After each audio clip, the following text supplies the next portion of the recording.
حکومت مسلسل توہین عدالت میں لگی اپنی مرضی کریں، دفن کر دیں 73 کے آئین کو، قراردادوں سے کام چلائیں، حکمرانوں نے عدلیہ پر حملہ کیا۔ پرابلم سارا یہ آیا کہ مڈل کلاس میں سے ایک آدمی نے ان کو چیلنج کیوں کر دیا۔ آپ ملک میں رہ کر سوچیں کہ پاکستان سے کیا کرنا ہے، کیا اشرافیہ کا خاتمہ ممکن ہے؟ السلام علیکم، میں ہوں ڈاکٹر حسنین جاوید اور آپ دیکھ رہے ہیں میرا ڈیجیٹل چینل۔ آج بہت ہی اہم خبریں ہیں اور اتنی اہم ہیں جن سے آپ کو پتہ چلے گا کہ آپ کے ملک کے ساتھ کیا ہو رہا ہے، آپ کے آئین کے ساتھ کیا ہو رہا ہے، اور آپ کے سپریم کورٹ کے فیصلوں کے ساتھ کیا ہو رہا ہے، اور حکومت الیکشن سے بھاگنے کے کیسے ہتھ کنڈے اور ہیلے بہانے تراش کر رہی ہے۔ یہ سب آپ کو جاننا ضروری ہے، اور توشہ خانہ کے حوالے سے بھی بڑی اہم خبر سامنے آئی۔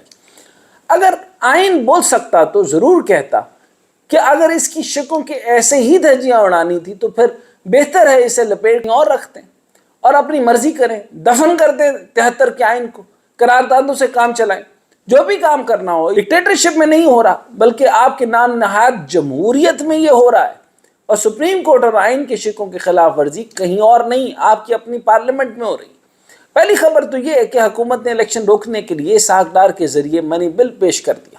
بل وزیر خزانہ اسحاق ڈار نے منی بل 2023 ایوان میں پیش کیا، اور اسپیکر نے بل متعلقہ قائمہ کمیٹی کو بھی بھجوا دیا۔ اب یہ منی بل عام قانون سے کیسے مختلف؟ تو منی بل اس اعتبار سے عام قانون سے مختلف ہے کہ منظوری کی صورت میں صدر مملکت کے پاس اس بل کو روکنے کا اختیار نہیں، اور انہیں 10 دن کے اندر دستخط کرنا ہوتے ہیں، جبکہ عام بل کو صدر مملکت نظر ثانی کے لیے واپس بھیج سکتا ہے۔ دوسری خبر یہ ہے کہ منی بل کے ساتھ ساتھ سینٹ میں تمام انتخابات بیک وقت کرانے کی قرارداد منظور کر لی گئی۔ دوبارہ بتا دیتا ہوں، سینٹ میں تمام انتخابات بیک وقت کرانے کی قرارداد منظور کر لی گئی۔ پھر قرارداد آئین نہیں، قرارداد آئین نہیں، تو قراردادوں پہ چل رہا ہے ملک۔ چیئرمین صادق سنجرانی کی زیر صدارت سینٹ کا اجلاس ہوا، جس میں ملک میں صوبائی اور قومی اسمبلی کے تمام انتخابات بیک وقت کرانے کی قرارداد پیش کی گئی۔ قرارداد سینیٹر طاہر بزنجو نے پیش کی، جسے کثرت رائے سے منظور کر لیا گیا۔ یعنی اسے آپ پنجاب اور کے پی کے میں الیکشن نہ کروانے کی قرارداد بھی کہہ سکتے ہیں۔ قرارداد میں کہا گیا کہ قومی اور صوبائی اسمبلیوں کے انتخابات ایک ہی روز کرائے جائیں۔ معاشی استحکام اور کے لیے سیاسی استحکام ضروری ہے، تمام انتخابات بیک وقت ہونے ضروری ہیں۔ اپوزیشن نے منظور قرارداد مسترد کر دی، اور اپوزیشن لیڈر نے تحریک انصاف کے سینیٹر شہزاد وسیم سے کہا کہ ایوان میں ڈاکہ ڈالا گیا ہے۔ پنجاب الیکشن سپریم کورٹ کے حکم کے مطابق ہونا چاہیے، لیکن حکومت مسلسل توہین عدالت میں لگی ہوئی ہے۔ حکمرانوں نے عدلیہ پر حملہ کیا، اب پارلیمنٹ کی اینٹ سے اینٹ بجا رہے ہیں۔ اس کے علاوہ جو اہم خبر ہے وہ یہ ہے کہ وفاقی حکومت نے توشہ خانہ کی تفصیلات پبلک کرنے کی عدالتی فیصلے کو لاہور ہائی کورٹ میں چیلنج کر دیا۔ یہ وہی پی ڈی ایم کی حکومت ہے جو عمران خان کی گھڑی پر آسمان سر پر اٹھائے ہوئے تھی، اور اب ریکارڈ پبلک کرنے کے فیصلے کو چیلنج کرتی پھرتی۔ وفاقی حکومت نے لاہور ہائی کورٹ میں توشہ خانہ تفصیلات پبلک کرنے کی عدالتی فیصلے کے خلاف درخواست دائر کی۔ حکومت نے درخواست اپنے وکیل ایڈیشنل اٹارنی جنرل کے ذریعے اپیل دائر کی۔ سنگل بینچ کے خلاف حکومتی درخواست پر جسٹس شاہد بلال حسن اور جسٹس رضا قریشی پر مشتمل 2 رکنی بینچ نے سماعت کی۔ جسٹس شاہد بلال نے حکومتی وکیل سے استفسار کیا کہ آپ نے وزارت پارلیمان اور وزارت داخلہ کو فریق نہیں بنایا، جس پر وفاقی حکومت کے وکیل نے جواب دیا کہ میں میمو میں یہ فریق ایڈ کر دوں گا۔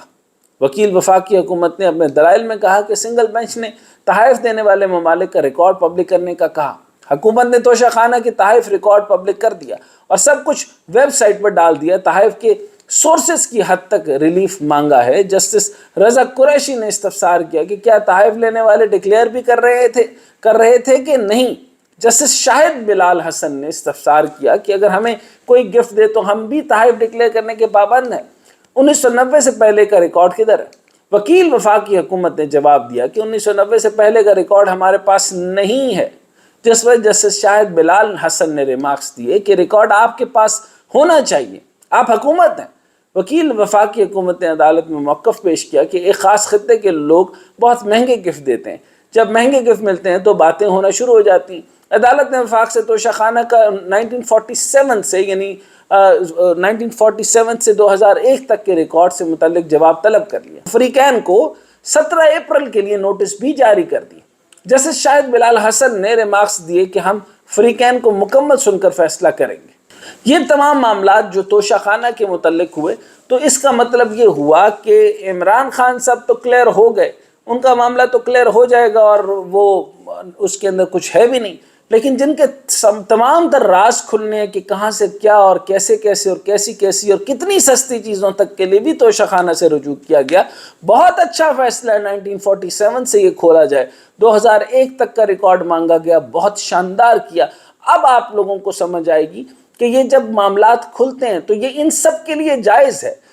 پرابلم سارا یہ آیا کہ مڈل کلاس میں سے ایک آدمی نے ان کو چیلنج کیوں کر دیا کہ سارے کے سارے اس کی جرت کیسے ہوئی کہ ہم حکمران خاندان اور ہم جو ہیں 2,50,000 ایکڑ والے لوگ، ہم 1,80,000 ایکڑ والے لوگ، ہم جو 5,65% رقبے کے اوپر جو ہمارے زمیندار ہے، اور اس صرف 5 لوگوں کا، اسی طریقے سے چند خاندانوں کا ملک، یعنی 400 خاندانوں کے لیے آباد کیا گیا پاکستان، انڈسٹریلسٹ میں صرف 22 خاندان، 33 اسٹاک ایکسچینج، ان کی صرف معاملات بنتے ہیں، اور بیوروکریسی سے لے کے یہ سارے کے سارے ان میں یہ آف کورس جو جسٹس صاحبان ہیں انہوں نے بالکل بہت صحیح کہا کہ ہمیں بھی یہ دینا پڑے گا ریکارڈ، اور آف کورس اگر آپ نے کھولا ہے تو سوچ کے کھولنا چاہیے تھا کہ توشہ خانہ ہے، یہ کوئی اتنا بڑا کیس نہیں ہے۔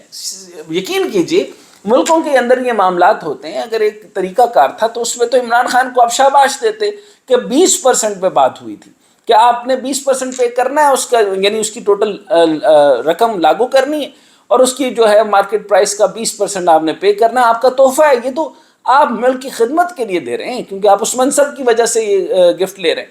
بعض اوقات عمران خان کی یعنی شکل و صورت اور پرسنالٹی اور باقی معاملات بھی تو ہوتے ہیں۔ اگر ایک ملک کا جو وزیر اعظم عمران خان ہوگا، ظاہر سی بات ہے جو اس کا وہاں پر جانا ہوگا تو اس کے کیلیبر کے مطابق ہی اسے گفٹ دیا جائے گا نا۔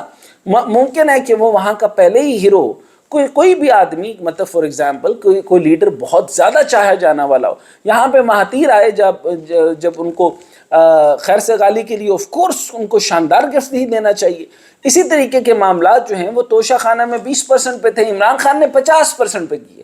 50% کی سزا آپ یہ دے رہے ہیں کہ آپ اس کا توشہ خانہ کھولتے ہیں۔ آپ کا پرابلم یہ ہے کہ آپ کی مجبوری تھی، آپ کھولنا نہیں چاہتے تھے لیکن آپ کو کچھ مل نہیں رہا تھا، پھر فورن فنڈنگ کیس کلیئر ہو گیا۔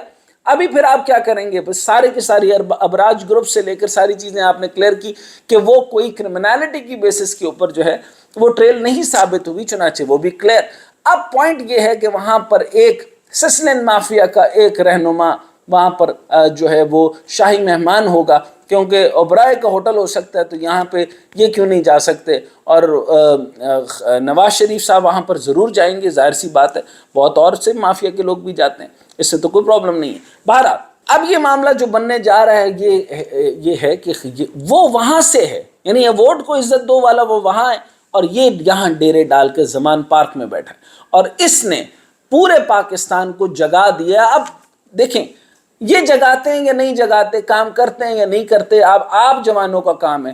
9 لاکھ سے زیادہ لوگ اب تک جا چکے ہیں ملک کو چھوڑ کر، آپ جو ہے نوکریاں تلاش کرنے کے لیے باہر جا رہے ہیں۔